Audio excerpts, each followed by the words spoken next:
What's going on, guys? We're back at it here, episode number 8, Under One Roof with Josh. As you can see, got some new hats made.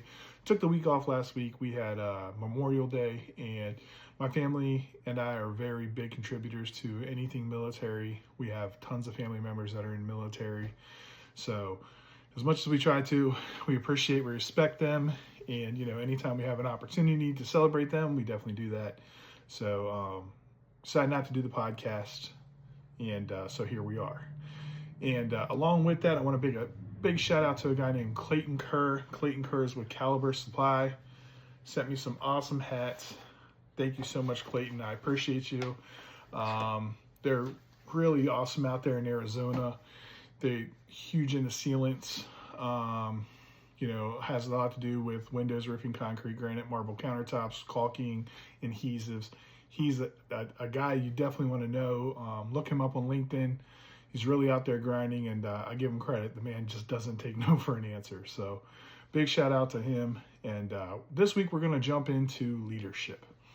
Now, if anybody knows me, I'm going to tell you right now, I can talk for hours on leadership. I'm a huge fan of leadership. I'm a very big student of leadership. And my leadership is a mixture between a lot of the different things I've read, studied, watched podcasts on. And, it all started with a book called Extreme Ownership by Jocko Willink. And if anybody who's read that book, you guys already know right after that book was a dichotomy of leadership and leadership's strategies and tactics. And then I went on to join Echelon Front, the online leadership training. I did that for a few months. So I got a really good grasp on leadership. And what's really cool about that is, military leadership is really effective. And one of the tricks and tips that they use is to kind of break down the body and the mind and then build it up in that mentality. And you can do that very easily in our industry. For those that are leaders now and those that are managers now, definitely recommend you guys grabbing those books. Huge help to me, and they started my path down leadership. One of the big things we're going to talk about today is, there's a difference between leadership out there and management right now. So, one of the things that qualifies me to talk as a leader is I've been leadership mentality now for probably about 5 years. Before I was very much a manager's mentality. Now, what does that mean? That means I was hired as a manager. I would manage the team.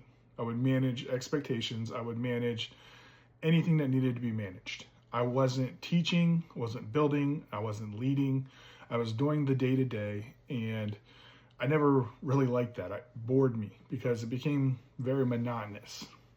So then I got really big into leadership, and what I started noticing is leaders around me that are in the leadership role aren't really doing things as a leader would. And that's okay, because you have to be taught leadership. Leadership is just not something that you can come out the gate after 40 years and be like, I'm an expert on. It changes rapidly. Your mindset has to adjust and adapt to the new things that are going on. And we're going to talk a little bit about that today. So to me, there's only 3 types of leadership. Now, when I say there's 3 types of leadership, I'm going to explain what I mean. So the first one, if you're listening on the podcast, picture a triangle. A triangle with the point facing up and the bottom flat parts facing down. To me, that's leading from the front. Now, a lot of people like to lead from the front. There's nothing wrong with that. The front being the very point of the triangle is where the leader sits, and the bottom line and throughout that triangle is where the people are. A couple good things that come out of that. You become very direct. You allow your team to know where you're at, and your boss knows where they can find you, and everything funnels through you. So that's a couple really good things. The problem is the farther down the line you go of your people, meaning the people that are on that very bottom line of that triangle, probably don't have a lot of interaction with you. Probably aren't keeping the standards that you're setting, because you're setting way up above them, and it's hard to see through all that. It's hard to see down the whole way to the bottom to that baseline employee. So then how are you leading them if that's the leadership style that you're taking? So that's, there's pros and cons to that.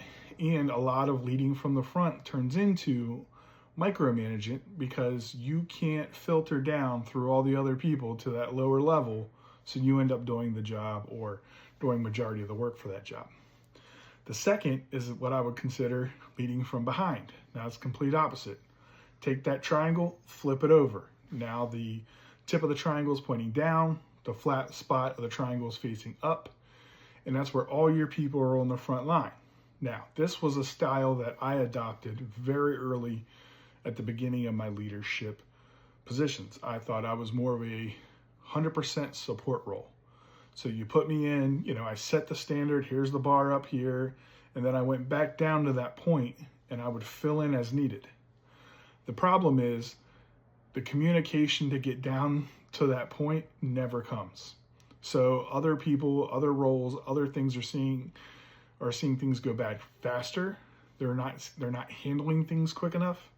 And other managers or other employees or other teams have to jump in because you're so far behind your team, you have no idea what they're doing. Now, it's a very difficult way to communicate as well, but I do like the idea of setting that standard. So I, myself, have switched to more of a, what I would call cover and move. If anybody's read that book, you know what I mean, or Military Mentality. But if you can picture a circle with a dot in the center. So you got a circle, dot in the center. I'm the dot.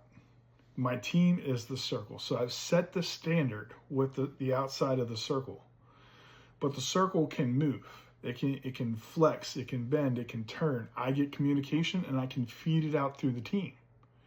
But it also does something really awesome, and that allows the teams that I manage to work together. It's nobody's up here and we're channeling it down. Everybody's on the same page. Everybody understands what we're trying to do, and everybody understands, how we're going to get there. Hence the circle. I take it back to like King Arthur days with the Knights of the Round Table. Same principle, same theory. In the military, they call it cover and move, where your team is protecting your team as they're moving through different areas.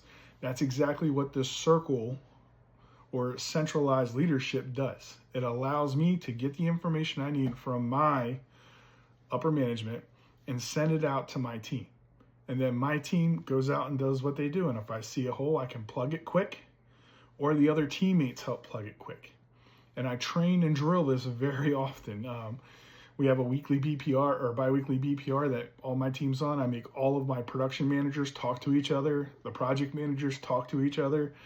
We've got sales in there sometimes. We got procurement in there sometimes. Everybody's on the same page. So that way we're one solid whole. And that's the leadership that I always strived for. And that's what I think is super important. And it gets lost so many times. So, when you become a leader, you have to figure out what's going to work for you. Leading from the front was the way that leadership has been done for years. You had a manager, you had the people that worked underneath them, you had the other people like warehouse people. That's just the way it was. And if you had a problem, you went to your manager and he handled it. But I can promise you this, and when I say this with the kindest heart, there's a lot of managers that aren't leaders. There's a lot of get it done guys. But when you put a team underneath them, they just kind of fall apart. So you got to be very, very careful with that. You got to watch out for that. So if you're thinking about getting into leadership and you don't know which way to go, I would highly recommend, these 4 tips and tricks. I like to give tips and tricks with all my podcasts. If you guys have been tuning in, it's one of the big things that I like to do.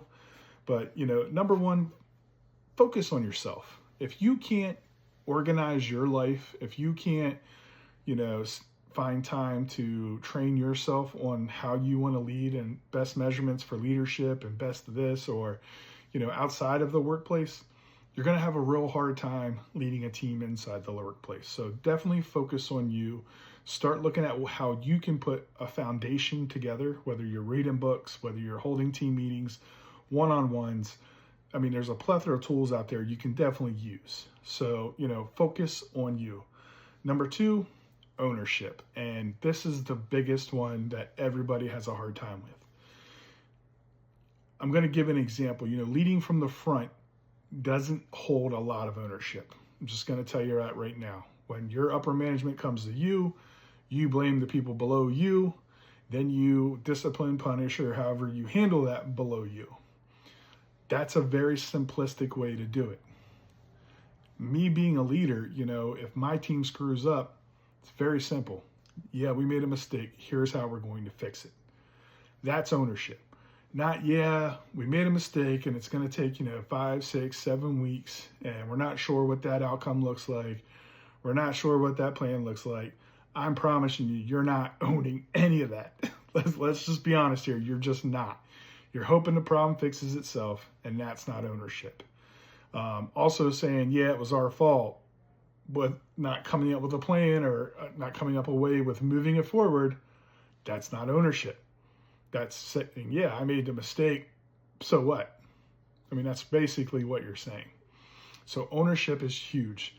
And I recommend any leader instilling ownership into their team, meaning if you're a project manager, your job's to manage projects. If I have to, I don't need you.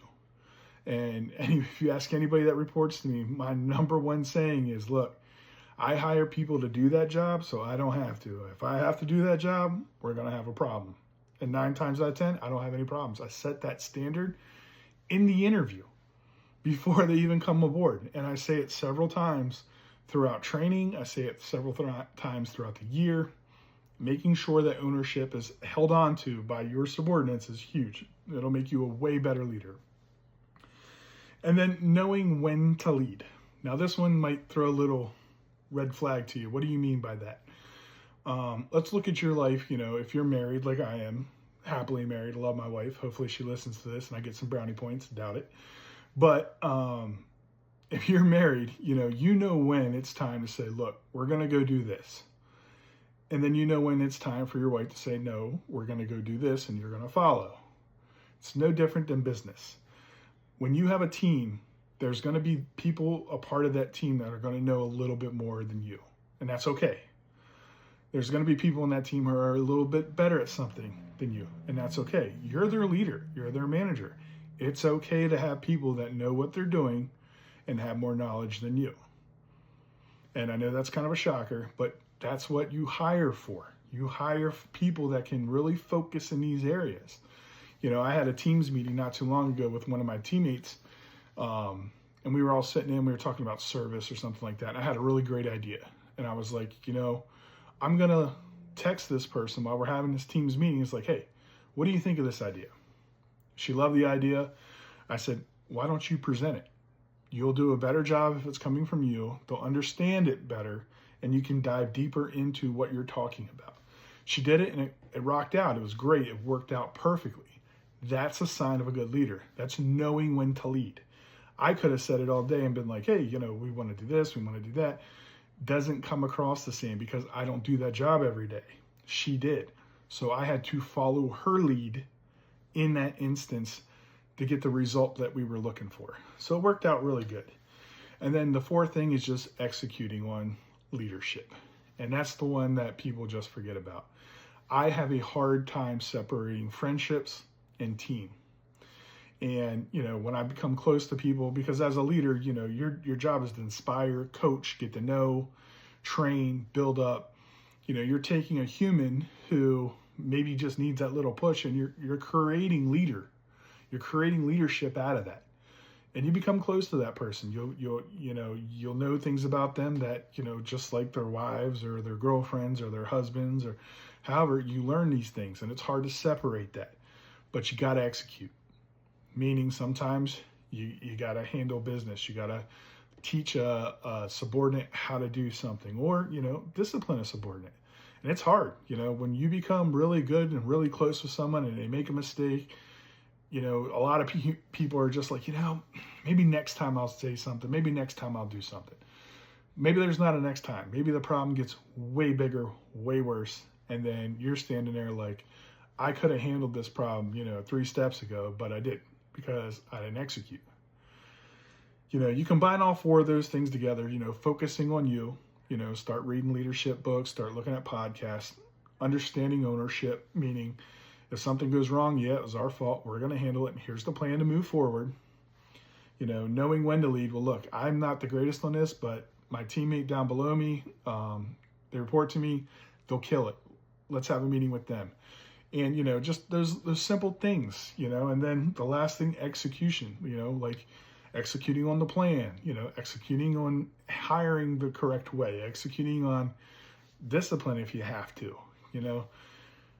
you combine all those things and you can start creating a really good leadership program for yourself or for your company. And I highly recommend remembering the simple fact, managers, that does not just equal leadership. You have to teach, train leadership.